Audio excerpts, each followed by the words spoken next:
graça e a paz da parte de nosso Deus e da de nosso Senhor Jesus Cristo. Iniciamos uma fala a respeito dos planos de Deus para o homem, o judaísmo e o advento do cristianismo. Sabemos que toda a Bíblia são fatos do relacionamento entre Deus e o homem, mas que até o ministério de Moisés, o ministério da lei, ela era somente oral, passado de pai para filho.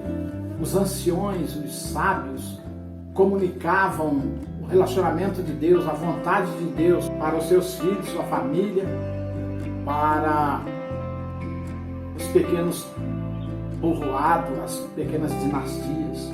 Então, a palavra de Deus era comunicada oralmente, não havia nada escrito. Até que Deus levanta um homem no meio dos homens, chamado Moisés, e lhes deu um espírito excelente de sabedoria, e ele passa a escrever aquilo que era narrado oralmente. Então, a Bíblia, a palavra de Deus, ela tem início com Moisés, o grande profeta de Israel, homem que escreveu desde o Gênesis, os 5 livros da lei, o Pentateuco, a parte considerada mais importante da Bíblia hebraica. Mas sabemos que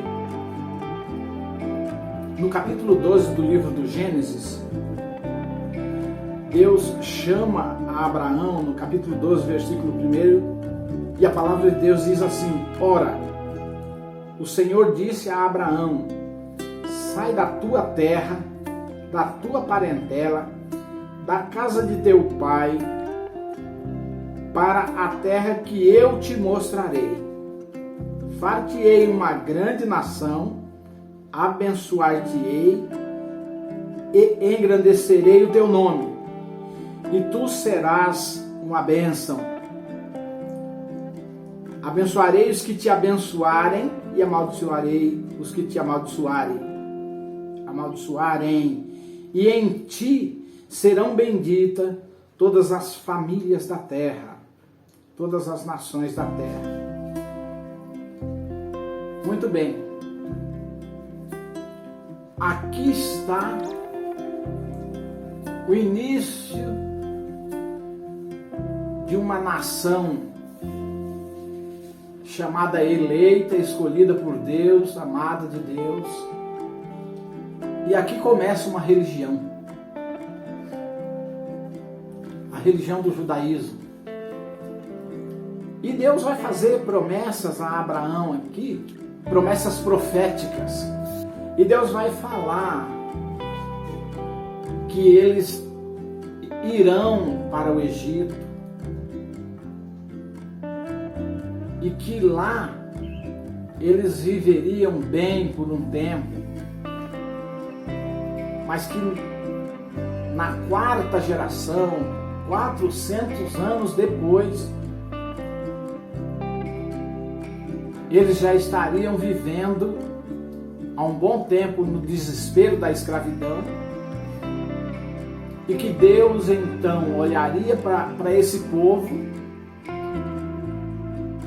multiplicaria os seus filhos, e aí nós vamos ver o nascimento de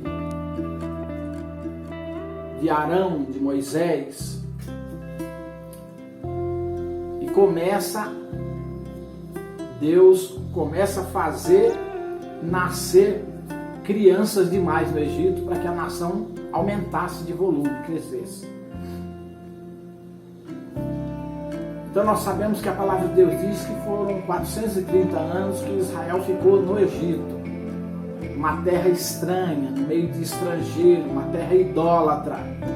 E eles não tinham uma comunhão intensa com Deus durante todo esse tempo. E eles não tinham o hábito de se relacionar com o Deus Todo-Poderoso. Deus do seu pai Abraão. Não tinha. Dentro destas promessas que Deus faz, eles ficam 430 anos no Egito, porém, só 84 anos é de escravidão. Os demais anos, eles passam em abundância, vida boa. Miriam nasceu livre. Arão e Moisés já nasceram escravos. 84 anos de escravidão. Então, Israel não ficou 400 anos escravo no Egito. Não, ficou só 84 anos no Egito escravizado. Quando José foi levado escravo para o Egito, ele ficou entre preso e escravo, ele ficou 13 anos. Ele assume como governador com 30 anos de idade, reinou, digamos assim, junto com o faraó, trouxe a sua família para viver no Egito, porque a fome assolava toda a terra.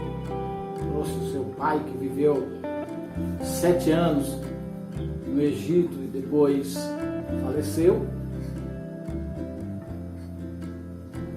Então José comandou a terra do Egito, administrou a terra do Egito durante mais ou menos 80 anos. Durante uns 80 anos ele foi governador do Egito. Depois faleceu e a vida continuou boa para Israel, para os filhos de Israel. Até que o faraó, na segunda geração, morre, assume o outro faraó, que não conhecia a história do povo hebreu, não conheceu José, e era tempo de cumprimento de profecia de Deus. O tempo estava vencendo da primeira promessa de Deus para Abraão. Então, ele escraviza Israel, que acaba ficando então os 84 anos na escravidão. E depois de muito sofrimento, muita angústia, nós vamos ver a revolta de Joquebede, a revolta das parteiras, e as crianças nascendo abundantemente. Os filhos de Israel se multiplicando dentro do Egito era o cumprimento da primeira promessa de Deus para Israel. E nessa aliança que Deus faz com Abraão, que caminha até o Sinai para se cumprir uma outra promessa de Deus que está inserido nesse relacionamento de Deus com Abraão aqui, Deus vai falar aqui no Gênesis, nesta aliança que ele faz com Abraão, ele vai falar de profecias que se cumpririam, que a bondade de Deus viria sobre a nação de Israel. E quando eles entram na terra prometida, Deus estipula o tempo para cuidar de Israel. Então Deus vai falar da plantação, como que Israel ia ser próspero, aonde ele estivesse seria próspero, com muita produção de cereais. Então nós vamos ver aqui no livro do profeta Joel, no capítulo 2, a partir do versículo 18, vamos ver que Deus, ele fez essa aliança com Abraão e fez promessas para Abraão que se cumpriria na descendência dele, nas gerações. E essa promessa vem até o nascimento de Cristo. A última profecia, a última promessa profética de Deus para Abraão, aqui do capítulo 12, seria o nascimento de Jesus. Ele diz que na plenitude dos tempos, ou seja, a Bíblia vai falar de 3 plenitudes.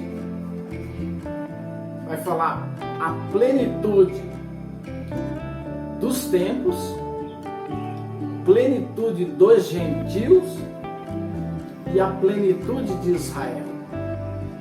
E nós, como pentecostais, sabemos que a plenitude dos gentios é a chamada plenitude dos tempos, onde Jesus vai nascer, e aqueles que se achavam em treva, que eram os gentios, para eles a luz raiou, e a luz é Cristo.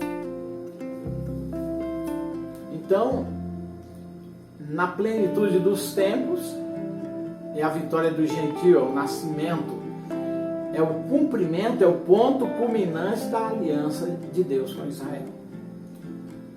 E depois Deus vai fazer promessa já para a nação, que haveria a plenitude dos gentios, que nós como pentecostal cremos que a plenitude dos gentios será na grande tribulação, quando os gentios dominarão realmente, definitivamente, o mundo, que jaz no maligno e está na mão do anticristo, na grande tribulação. Será a plenitude dos gentios, porque hoje só existe, antes existia gentio, judeu, hoje existe gentio, judeu e a igreja do Senhor. Então antes era só gentio e judeu. Hoje tem gentio, que são aqueles que não servem a Deus de jeito nenhum, não estão dentro da aliança de Deus com Israel e também não fazem parte da igreja de Jesus Cristo. Esses são gentios. Mas Deus conduz a Bíblia Sagrada, as Escrituras, bifurcadamente, conduzindo promessas escatológicas para Israel e promessas do dia a dia para a igreja do Senhor. A palavra de Deus, ela narra a caminhada de Israel na terra hoje, porque a nação judaica, a nação de Israel está aí, a religião judaica está aí. Então as promessas do Antigo Testamento, que não são feitas para a igreja de Jesus Cristo, são feitas para Israel, estão ainda se cumprindo, porque a nação de Israel está aí, não tem como negar. Embora algum segmento cristão, como o calvinismo, acha que a igreja é o Israel, mas é uma explicação muito difícil de nós entendermos que a igreja é Israel, porque a nação de Israel está aí, ela não foi extinta. E Deus ainda tem um tratamento com Israel, ainda tem profecias para se cumprir, como por exemplo a profecia do Vale de Ossos Secos, né? Que também caminha pela Bíblia, pelos fatos históricos, né?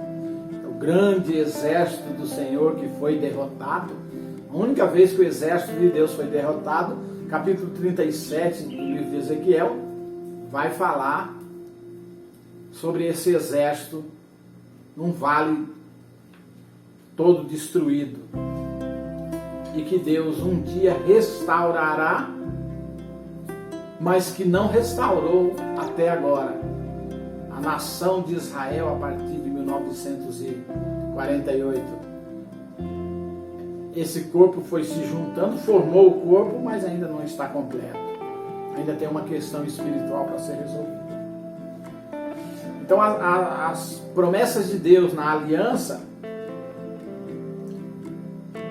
ela já se cumpriram, porque ela vem até a última promessa, que é: serão benditas todas as nações da terra, todas as famílias da terra, que é o nascimento de Jesus. Porém, as promessas que Deus fez para Israel, eles perderam algumas, mas ainda tem várias que vão se cumprir, que são escatológicas. E Deus faz uma promessa maravilhosa para Israel, dizendo para Israel que ele, enquanto Israel andasse na presença de Deus, Deus cuidaria da nação de Israel e não faltaria o alimento. Mas Israel começa a sair da direção de Deus, começa a pecar contra Deus. Então nós vamos ver que Deus manda, né? Que muita gente diz que o migrador, o cortador, o devorador são demônios. Mas na Bíblia fica muito claro que não são demônios, são insetos que Deus mandava para punir Israel, destruir a lavoura de Israel, para que Israel não tivesse o que comer. Então, Deus fala para Israel que ele mandaria as chuvas no tempo certo. Então nós vemos a palavra de Deus falando que no livro do profeta Joel, Deus promete alívio imediato do sofrimento, promete retorno da saúde sempre que eles perdessem por pecarem contra Deus, bastava que eles se arrependessem, promete prosperidade, regozijo e alegria.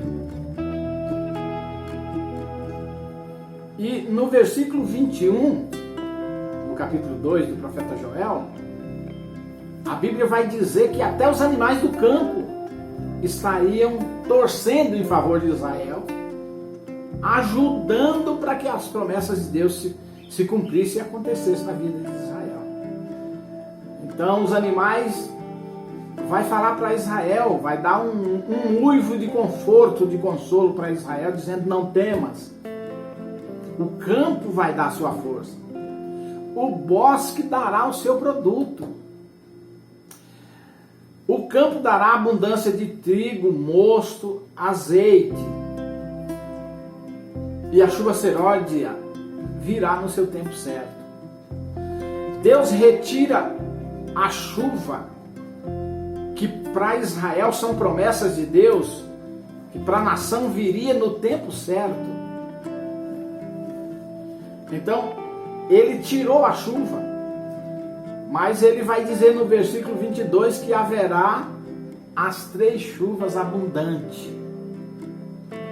A chuva do primeiro mês,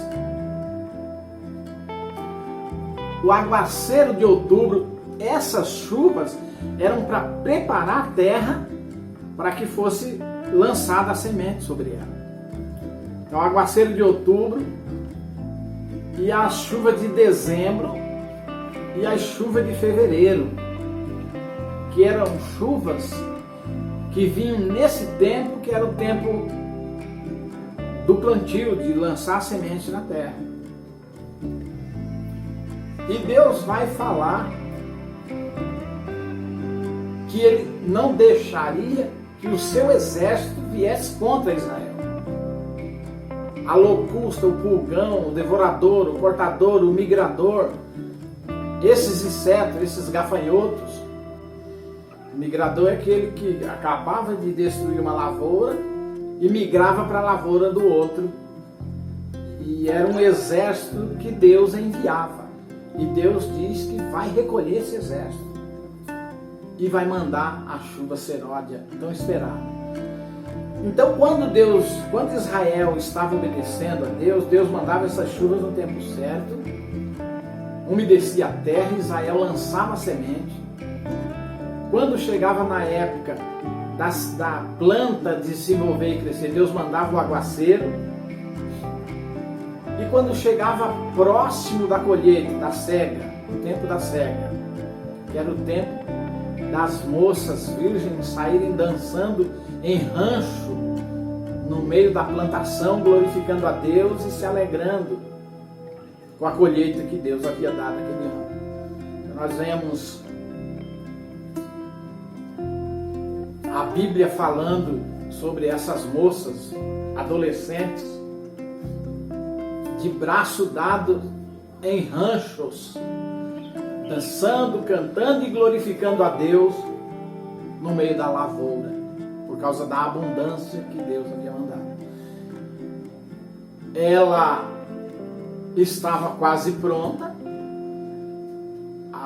o trigo, a aveia, a cevada, cada um no seu tempo e no seu lugar, já pronta, as árvores na altura certa, já os pendão, os cachos, as espigas do trigo, que eram as primícias que iam ser passadas ao fogo e batida para fazer as oblações a Deus, oferta de gratidão a Deus, já eram consideradas primícia, porque os cachos já se sobressaíam um dos outros para que fossem colhidos e oferecidos a Deus como primícias, para que o sacerdote fosse levado ao sacerdote, para que o sacerdote batesse ao fogo e fizesse a oblação, os manjares que eram oferecidos em gratidão a Deus.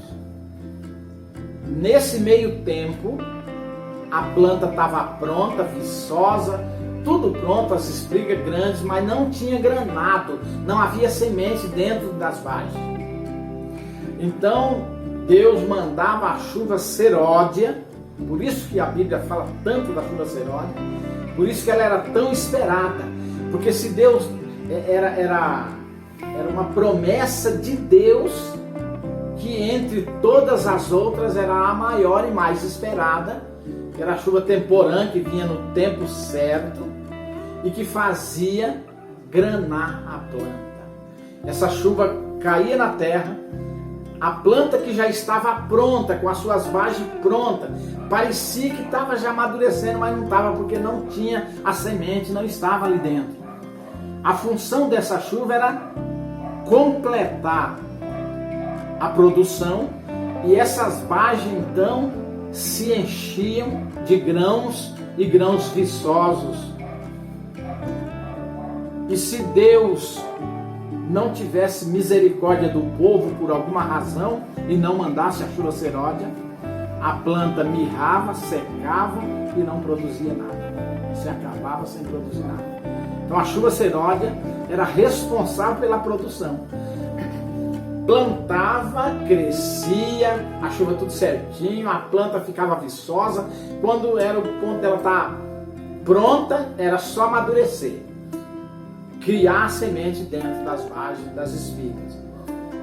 Dependia da chuva seródia para que isso acontecesse. Se a chuva seródia não viesse, então não tinha colheita. E quando Deus estava mais irado ainda, vinha então o devorador e cortava a planta. Quando ela começava a nascer na terra, Deus já mandava o seu exército. E aí a palavra de Deus vai falar aqui no capítulo 18, né? Essa promessa de abundância do livro do profeta Joel, a partir do capítulo 18. Então Deus vai suspender a maldição. Ele diz: então o Senhor se mostrou zeloso da sua terra, compadeceu-se do seu povo, e o Senhor respondendo disse ao povo: eis que vos envio trigo e o mosto e o azeite, e deles sereis farto. E vos não entregarei a vergonha, o opróbio entre os gentios, mas removerei para longe de vós os exércitos do norte, e lançá-lo-ei em uma terra seca e deserta, à sua frente para o mar oriental, e a sua retaguarda para o mar ocidental, que era então a terra que Deus havia prometido para Israel, que ficava no meio desses dois mares, né? Entre um e outro. E subirá então o seu mau cheiro, e subirá a sua podridão, porque fez grandes coisas. Então ele está falando que ele destruiria os insetos, né? Não temas, ó terra, regozija-te, alegra-te, porque o Senhor fez grandes coisas. Não temais, animais do campo, porque os pastos do deserto reverdecerão, porque o arvoredo dará o seu fruto, a vide e a figueira darão a sua força. E vós, filhos de Sião, regozijai-vos e alegrai-vos no Senhor vosso Deus, porque Ele vos dará em justa medida a chuva temporã, e fará descer a chuva no primeiro mês, e a temporã e a seródia. E as eiras se encherão de trigo, e os lagares abundarão de mosto e de azeite. E restituir-vos-ei os anos que comeu o gafanhoto, a locusta e o pulgão, e a lagarta, e o meu grande exército que enviei contra vós. Comereis abundantemente e vos fartareis, e louvareis o nome do vosso Senhor, vosso Deus, que procedeu para convosco maravilhosamente. E o meu povo nunca mais será envergonhado, e vós sabereis que eu estou no meio de Israel, e que eu sou o Senhor vosso Deus, e que não há outro, e o meu povo nunca mais será envergonhado. Então, esta palavra ela já caminha até o milênio. Quando a nação de Israel não será mais envergonhada, será no milênio, porque nós vemos que isso aqui, ora Israel estava bem com Deus, obedecendo a Deus, ora Israel estava em dificuldades profundas, havia um arrependimento, e então Deus se compadecia da miséria, da desgraça do povo, e entrava com providência e socorria novamente Israel, porque Israel era a menina dos olhos de Deus, a nação eleita, a nação amada de Deus. E hoje nós vemos a igreja do Senhor caminhando. E o Novo Testamento, boa parte do Novo Testamento são citações do Antigo Testamento. São adaptações de profecias e de promessas de Deus que eram para Israel e que são adaptadas por Jesus, pelos apóstolos, pelos escritores das epístolas, que fazem uma adaptação que a partir do nascimento de Jesus e a sua morte na cruz do Calvário, abriu-se um outro caminho, e o caminho que foi feito para Israel se tornou secundário. Mas Deus ainda tem negócio com Israel. As profecias bíblicas do Antigo Testamento nem todas se cumpriram. Muita coisa ainda há para se cumprir. Muitas ações de Deus em favor de Israel acontecerão, até que haja novos céus e novos terras. Que Deus nos abençoe, nos dê visão espiritual para que possamos ver o agir de Deus na igreja de Jesus Cristo e o tratar de Deus, o tratamento de Deus com a nação de Israel, que ainda caminha na face da terra e que ainda recebe as misericórdias de Deus sobre a vida deles. Que Deus nos guarde, que Deus nos ajude, que Deus tenha misericórdia dessa terra, nesta pandemia que estamos vivendo agora, mas são desígnios de Deus para o homem na terra. Agora nós não estamos vendo, embora vimos há pouco tempo uma peste de gafanhotos aqui na região da América Latina, América do Sul. Mas não podemos dizer que não é o exército de Deus ainda, como foi com Israel. Mas tem uma peste assolando a terra. Tem uma doença, tem uma moléstia. Deus está chacoalhando o homem na terra e chacoalhando a sua igreja. A palavra de Deus diz que Deus falou: terei misericórdia de quem tiver misericórdia. A fome está batendo as portas dos homens na face da terra.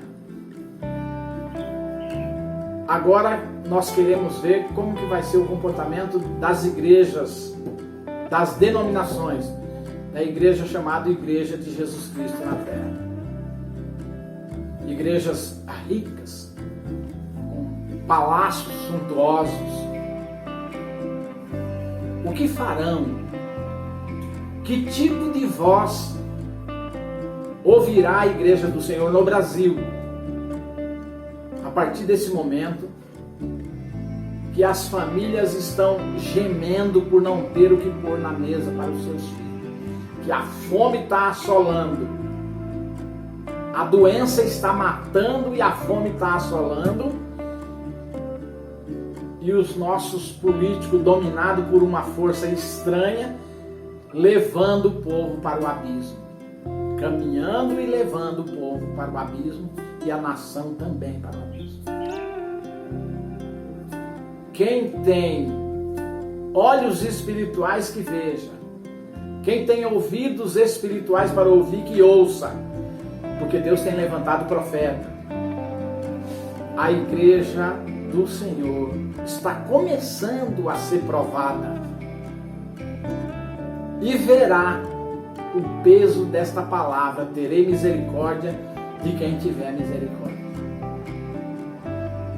É o tempo em que Deus espera que a igreja do Senhor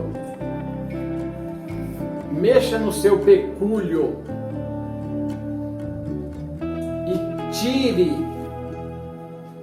da sua abundância, do seu monopólio, para contribuir com pobres e necessitados, exercendo misericórdia. A palavra de Deus diz: terei misericórdia de quem tiver misericórdia. Quem não tiver misericórdia, e agora é o tempo de ser provado, porque as igrejas são grandes impérios. Vejamos como vão responder à voz de Deus. Que Deus abençoe a cada um em Cristo Jesus. Que a sua graça restauradora seja derramada sobre a nossa nação. Porque os ais são muito grandes e estão espalhados por toda a terra. Que a graça e a paz de nosso Senhor Jesus Cristo esteja em cada coração.